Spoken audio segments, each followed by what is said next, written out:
From a SANDAG perspective, I have always thought my mayor was the person that should represent my city on that particular board.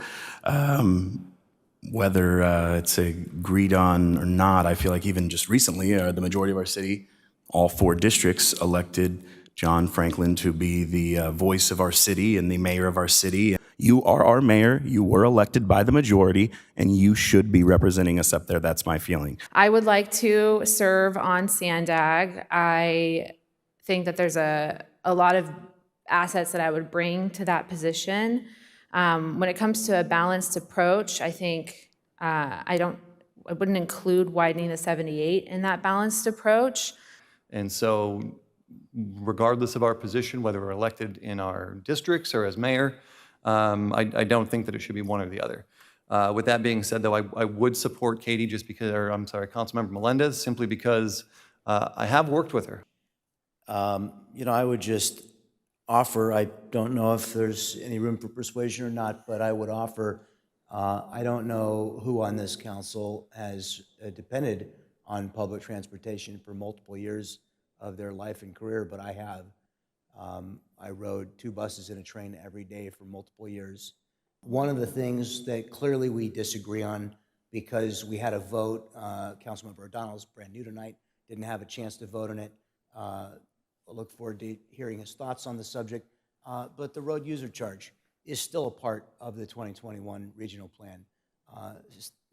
The board has directed, the Board of SANDAG has now directed for the 3rd time to ask staff to remove it, but yet it remains a part of the plan. And I am deeply concerned about a 5-cent per mile charge and what that would mean to the poorest members of our community and the additional cost that it would place on them as they commute. So I will not apologize for one moment for the fact that I have been a vocal critic of the road user charge, and that I will continue to be a vocal critic of the road user charge until such time as it is eliminated from consideration for being imposed on gasoline vehicles at the same time at which they are paying a gas tax. My central opposition to the road user charge is the idea that it's being proposed as a way to replace the gas tax on electric vehicles. This is, of course, a logical thing. The problem is they want to impose it on gasoline vehicles without reducing or eliminating the gas tax. It would nearly double the amount of tax that gasoline automobile drivers pay on a per mile basis. And while that may be something that some of us on this council don't have a problem affording, the average family in Vista will have a problem affording it. And I am a tireless advocate for the working families that we represent here in our community. And when it comes to their ability to get to work safer and faster, for them to be able to access whether it's public transportation or the highways is a tremendous priority to me. I have worked behind the scenes on projects that you're unaware of. I have served for 2 years on the North County Transit District Board of Directors. And I will just say that the voters of your districts have just elected me, to be the mayor. And almost every single, not every, but almost every single member of the SANDAG Board of Directors is the mayor of their city. You know, we had a resolution here on this dais, here before the City Council in Vista, and we're not in agreement based on the final outcome of the vote on what to do on the road user charge. This was not a tangential issue in the mayoral election. I made significant issue of this. In some respects, I was elected in part because of my stance on this. So the question is not whether you deprive John Franklin of something that he wants. The question is whether you would deprive the voters who 1 month ago chose to send me to be Vista's SANDAG representative. Has the city of Vista ever not had a representative on any of these boards? I don't believe so, no. So we've always been able to approve a mayor's thing and put a representative on every JPA that we're a member of. Yes. And I will just say, I will commit that anything that this council wants to approve as a resolution, whether I voted for it or against it, I will take it to the SANDAG Board of Directors, and I will present the point of view of the majority of this council. So even if it's not my point of view, you know, whatever it is, if there's something that you support, even if I don't, if you pass a resolution, I will take that resolution to SANDAG, and I will present the views of the majority of this council. So that is a commitment that I would make to you. Council Member Contreras.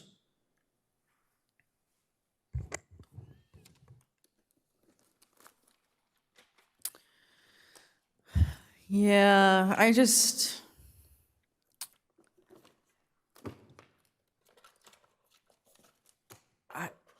see a huge impasse here on SANDAG. I mean, Having poor representation on SANDAG is, for me, not something that I want to approve of with my vote. So I heard you say that you don't want poor representation, referring to me. And I heard you say that you believe that you would provide excellent representation. I just want to thank Councilmember O'Donnell for speaking to the issues. If we disagree on the issues, look, you said that, quote, your agenda would not include widening the 78. You just said that verbatim. I strongly disagree with you. I believe the people that live in your district, the people that live in our city, they want to be able to get on the highway and get where they're going safer and faster. SANDAG has a plan right now to build carpool lanes on the 78. From what you just said, I could only infer, and I may be wrong and I'll give you the opportunity to correct me, but maybe you don't support that. I mean, what I heard you just say is you don't support any more lane miles. And I generally believe that to be your point of view. And I'm going to say, for the record and for you to know, that I believe that you think that that's for the public good. I just don't, okay? I don't think that you're a bad person or that you provide poor representation because you disagree with me. But we do disagree. The fact that we don't see eye to eye on these major subjects, like a 5-cent per mile charge to be applied to every driver in the city, that perhaps you would support it while I vocally opposed it. Or maybe you think it's irrelevant, and that's fine. The voters will judge us on those questions. I cannot have any role in appointing somebody to SANDAG that will not vocally oppose the road user charge, because that is a punitive tax, that's a regressive tax that will meaningfully harm the low-income working families. I'll remind you, the city of Vista has an average median income 75% below the county average. We're not a wealthy city. The people we represent are not rich. They need us to fight for them and their pocketbooks. They need to be able to get home to their families safer and faster. They want more time with their families. That's what they want. And, you know, as somebody who spent 3 years riding 2 buses and a train every day, the number one thing I wanted was to have access to my own automobile because it represented independence. And perhaps you believe that your voters don't want the freedom and independence of an automobile, that they're willing to sacrifice that for what you feel is a higher good. I respect that you come to that point of view earnestly and that you genuinely believe that. I simply disagree. Let us endeavor to say the things that we believe in here and not to attack one another as being poor representatives, because we genuinely believe something different in our heart of hearts. When we had a vote here at the City of Vista resolution to oppose the mileage tax, the representative that's being requested to go to SANDAG could not stand up and oppose a 5-cent per mile tax on every mile that you drive. I've been asked to appoint somebody to SANDAG who says they will never support widening the 78. Almost all of the people that live in the city of Vista rely on 78 Highway to get where they're going, usually to go to work every day. I am your advocate. I will fight for you. I am fighting for you right now. I'm very pleased to do my duty to go and represent the point of view that I did not hide from the voters. I made very clear what I believe. So I want the voters to know how proud I am to make sure that we don't send someone to SANDAG who refuses to make it easier to get to your job, who cannot meaningfully oppose a 5-cent per mile tax. We've come to loggerheads, and that's okay. We don't have to hate one another for it. We can respect our differences in policy opinions. And ultimately, as has been said, the voters will decide. I am thinking about the single mother.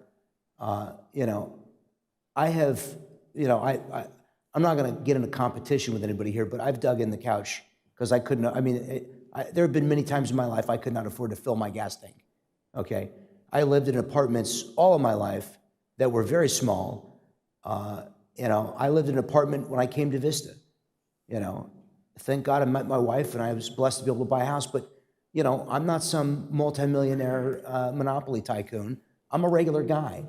And I know a lot of regular people. And when I see regular people that are struggling to afford, and I know that the mother who's working one job or 1.5 or 2 jobs, in my heart of hearts, I truly believe she wants to be home with her babies at the end of her shift. I don't think she wants to wait 30 minutes to catch a bus so that she can get to the transfer point, transfer to another bus, and then get a train where then maybe she has to walk a mile when she gets off the train. That's not my vision for the working people of the city of Vista. It will never be my vision for the working people of the city of Vista. I just don't think it's the right thing for them. I don't think it's what they want. And I'm not in the business of telling people what's good for them, even if they don't like it. I'm in the business of listening to voters and trying to accommodate their needs and to improve the quality of their lives. I'm not going to tell somebody, you're going to hate this thing. It's going to be awful, but trust me, it's for your own good. It's not my politics. It's not what I'm going to do. It's not how I want to be remembered. So I think you're a brilliant person. I think you're studious. I think that I know you would give it your all, but still you would arrive at different conclusions. And that's the reason that I can't support you. And it's the reason, if you're being honest, that you can't support me. And that's okay. That's okay. Sometimes the wife wants to vote for one candidate, the husband wants to vote for the other. And maybe they decide, we're going to vote, but our vote cancels each other out. And maybe they decide, God forbid, that they're not going to vote. Everybody should vote. But maybe they decide they're not going to send their votes in, and they go, you know what, I won't vote if you don't vote. And that's what we're deciding to do here. We're not going to send a vote for my way of thinking. We're not going to send a vote for your way of thinking. And as Councilwoman Contreras said, my 955 vote victory doesn't give me the ability all by myself, and neither does your 30 vote victory give you the ability. We can't come to agreement, but that's okay. Listen, last offer here, if you want to send Councilman Green to SANDAG to be our primary, no alternates. I'll give that to you right now. I'm a decent guy. I'm willing to do a compromise. I didn't come here ready to thinking about doing that, but you know what? I'm trying. I brought you a slate of appointments here that I think was as generous as I could possibly figure out how to be. So I'm trying. That's the offer I would make if there's interest in it. I don't feel super confident in the idea of Councilmember Green representing, especially since he's expressing a lack of will to do so. Obviously I'm very passionate about this. Obviously Mayor Franklin is very passionate about this.